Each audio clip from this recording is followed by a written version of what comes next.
The 4th of April last year is a day that changed my life. I enthusiastically attended the jab date.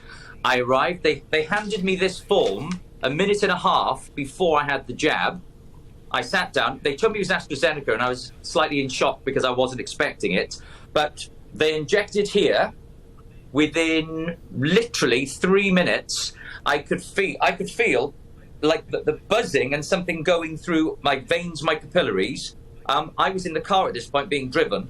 It felt like I was having a heart attack, and I turned around and said, take me to A&E. I was with family members, but it was literally within minutes that I could feel this flowing through my system.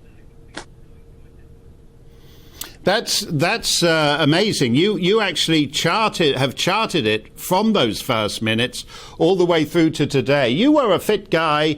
You climbed mountains. You ran marathons. Can you still do that kind of thing? No. Basically, I was a fit and healthy person, going to the gym 4 times a week. Obviously, in lockdown, we found other ways to exercise. I had the jab. It consumed my life. Essentially, the NHS have told me I had anaphylactic shock within like the following day. Immediately as I had the jab, my mouth, my throat, my chest, this swelled up. I had blotches over my face, and basically it felt like I was having a heart attack. But then I had chronic fatigue. My jab was the 4th of April. I tried to go back to the gym in October.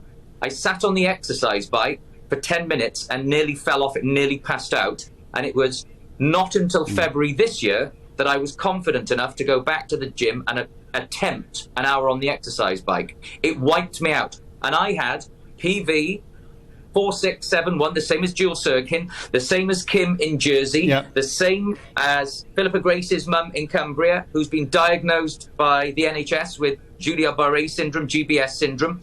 There are lots of us with the same batch, and it's floored me. Yeah, I find it very interesting the way you can actually identify bad batches. How do you think has AstraZeneca provided any explanation as to how a batch goes bad? I haven't had that contact with AstraZeneca. I can only speak personally. I know how my batch affected me and all of the other people across Southern England, in Cumbria, Norfolk. Rachel, in our batch, who had our batch, she has been diagnosed by the NHS with VITT, vaccine-induced thrombotic thrombocytopenia, like Alex, who had his leg amputated.